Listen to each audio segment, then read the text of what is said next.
নমস্কার দর্শকবৃন্দ, আপনাদের সবাইকে স্বাগতম আমাদের প্রিয় চ্যানেল রাশিচক্র ভাগ্যবিধাতাতে। যদি আপনি সত্যি ভগবান শ্রীরামের ভক্ত হয়ে থাকেন তাহলে এখনই কমেন্টে লিখুন জয় শ্রীরাম। আর যদি আপনি বালাজি মহারাজের ভক্ত হয়ে থাকেন তাহলে এখনই কমেন্টে লিখুন জয় বালাজি মহারাজের জয়। দেখি তো আমাদের মধ্যে কারা কারা সত্যিকার ভক্ত আছেন আর কারা কারা ভগবানের আশীর্বাদ পাওয়ার যোগ্য। কারণ বিশ্বাস করুন, আজকের এই ভিডিওটা কোনো সাধারণ ভিডিও নয়। আজ 26শে মার্চ পবিত্র রামনবমীর দিনে ভগবান শ্রীরামের এমন এক অলৌকিক শক্তি যা মীন রাশি জীবনে প্রবেশ করতে চলেছে, যা বহু বছর ধরে আপনার কুণ্ডলিতে লুকিয়েছিল, যা আজ প্রকাশ পেতে চলেছে 6টি সেই গোপন সূত্রের মাধ্যমে। কিন্তু এই আশীর্বাদ সবাই পাবে না, শুধুমাত্র তারাই পাবে যারা সত্যিকার বিশ্বাস করে, যারা ভগবানের নাম নিতে লজ্জা পায় না। তাই আবারও বলছি, এখনই কমেন্টে লিখুন জয় শ্রীরাম। আর আপনারা ভক্তি প্রমাণ করুন, কারণ এই ভিডিও শেষে এমন একটি সংকেত রয়েছে যা আপনার ভাগ্য সম্পূর্ণ বদলে দিতে পারে। তাই আজকে এই ভিডিওটি সাধারণ কোনো ভিডিও নয় বন্ধুরা। আপনি যদি মীন রাশির জাতক জাতিকা হন তাহলে এই ভিডিওটি শেষ পর্যন্ত না দেখলে বন্ধ করবেন না। কারণ আজ 26শে মার্চ পবিত্র রামনবমীর এই মহাদিবসে ভগবান শ্রীরামের এমন এক গোপন আশীর্বাদ যা মীন রাশির কুণ্ডলিতে সক্রিয় হতে চলেছে, যা বহু বছর ধরে লুকিয়েছিল। আপনি কি লক্ষ্য করেছেন গত কয়েকদিন ধরে আপনার জীবনে কিছু অদ্ভুত পরিবর্তন হচ্ছে? হঠাৎ করে মন অস্থির, কিছু একটা হতে চলেছে এমন এক অনুভূতি, অথবা এমন কিছু বাধা যা বারবার আপনাকে থামিয়ে দিচ্ছে? তাহলে সাবধান থাকুন, কারণ জ্যোতিষ মতে আজকের এই দিনটি খুলতে চলেছে আপনার ভাগ্যের গোপন দরজা। দর্শকবিন্দু, এই বিশ্ব ব্রহ্মাণ্ডে কোনো কিছুই আকস্মিক নয়। যা ঘটে তা এক মহাশক্তির ইচ্ছা মতে ঘটে। শ্রীমদ্ ভগবদ্ গীতাতে ভগবান শ্রীকৃষ্ণ বলেছেন যে যেমনভাবে আমাকে স্মরণ করুন, তাই আমি তেমনভাবেই তোমাকে ফল প্রদান করি। আজ 26শে মার্চ পবিত্র রামনবমীর দিনে এই দিবসে মীন রাশির জন্য সেই দিব্য শক্তি জাগ্রত হয়েছে যা বহু জন্মের কর্মফলের সাথে যুক্ত।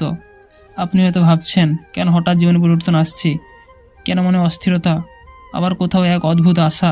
এটাই হলো সেই সংকেত যখন ভগবানের ইচ্ছা আপনার জীবনের পথ পরিবর্তন করতে চায়। গীতায় আরও বলা হয়েছে, কর্ম করো, ফলের আশা করো না। কিন্তু যখন সময় পূর্ণ হয় তখন সেই কর্মের ফল নিজেই আপনার জীবনে এসে ধরা দেয়। আর সেই সময় আজ সেই মুহূর্ত। দেবী আশীর্বাদের মহাযোগ প্রথমটি। এই যোগে কোনো সাধারণ যোগ নয়, এটি সেই যোগ যখন ভগবানের করুণা সরাসরি আপনার জীবনে প্রভাবিত হয়। যেমন সূর্যের আলো অন্ধকারকে দূর করে, তেমনি ভগবান রামের কৃপা আপনার জীবনের অন্ধকারও দূর করবে। এই কাজগুলোতে আপনি বারবার ব্যর্থ হচ্ছিলেন এবং হঠাৎ করে দেখবেন সেই কাজগুলোতে সহজ হয়ে যাচ্ছে। এটি কেবল সৌভাগ্য নয়, এটি আপনার পূর্বজন্মের সৎকর্মের ফল। দ্বিতীয় যোগসূত্র, অপ্রত্যাশিত প্রাপ্তির মহাসংকেত। গীতায় বলা হয়েছে, যা তোমার প্রাপ্য তা তোমার কাছেই ফিরে আসবে। এই সময় এমন কিছু ঘটবে যা আপনি কল্পনা করেননি।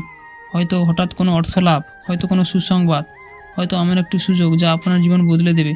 কিন্তু মনে রাখবেন, এটি হঠাৎ নয়, এটি আপনার কর্মের প্রতিফলন। তৃতীয় যোগসূত্রটি রয়েছে, বাধা বিনাশের দেবীয় শক্তি।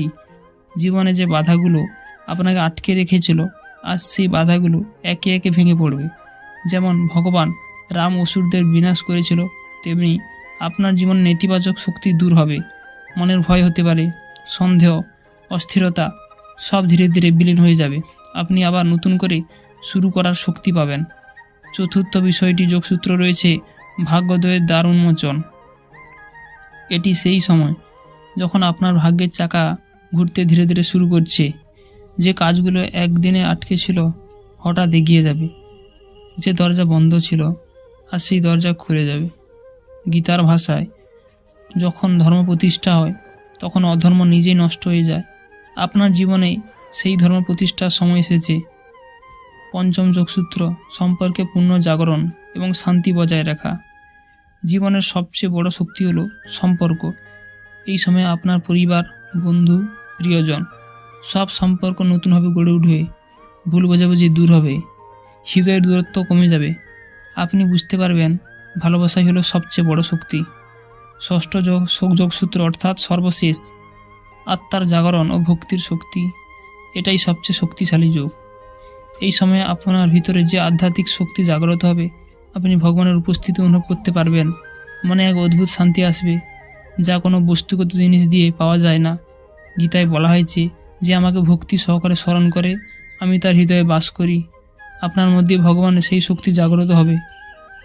নমস্কার দর্শক বন্ধুরা, আজকের এই কথাগুলো কোনো সাধারণ ভবিষ্যৎবাণী নয়। এগুলো সেই সংকেত যা সময়ের আগেই সবাই বুঝতে পারে না। যারা বুঝতে পারে তারাই জীবনে এগিয়ে যায়, আর যারা অবহেলা করে তারা সুযোগ হারিয়ে ফেলে। আজ 26শে মার্চ পবিত্র রামনবমীর এই মহাদিবসে আপনার জীবনে এক নতুন অধ্যায় শুরু হতে চলেছে। হয়তো আজই সেই দিন, যেই দিন আপনার দুঃখের শেষ এবং শুরু হবে। হয়তো আজই সেই শেষ মুহূর্ত যেখান থেকে আপনার ভাগ্যের চাকা ঘুরতে শুরু করবে। কিন্তু মনে রাখবেন, সেই ভাগ্যের চাকা সবসময় যে থাকবে এমনটা নয়। এগুলো সময়ের সঙ্গে সঙ্গে পরিবর্তন হয়। ভাগ্য শুধু তাদের পক্ষেই কাজ করে যারা বিশ্বাস রাখে, যারা ভগবানের নাম নিতে দ্বিধা করে না। তাই আমি আবারও বলছি, যদি আপনার মনে সত্যিকারের ভক্তি থাকে তাহলে এখনই কমেন্টে লিখুন জয় শ্রীরাম। আর যদি আপনি বিশ্বাস করেন এই 6টি যোগসূত্র আপনার জীবনে কাজ করবে তাহলে লিখুন আমার জীবনে পরিবর্তন আসবেই। দেখি তো কারা কারা সত্যি নিজেদের ভাগ্য বদলাতে প্রস্তুত। কারণ এই ভিডিওটা শুধুমাত্র শোনার জন্য নয়, এই ভিডিওটা হলো একটি সংকেত, একটি আহ্বান।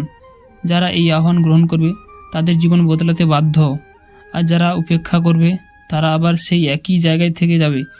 শেষে শুধু এটুকু বলবো, ভগবান রামের আশীর্বাদে আপনার উপর বর্ষিত হবেই হবে।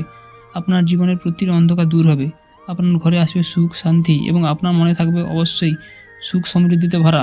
আপনার জীবন হবে সাফল্য। ভগবান আপনাকে সেই শক্তি অবশ্যই দেবে, যাতে আপনি নিজের ভাগ্য নিজেই লিখতে পারবেন। মনে রাখবেন, যে ভগবানের উপর বিশ্বাস রাখে তার ভাগ্য কখনো থেমে থাকে না। জয় শ্রীরাম।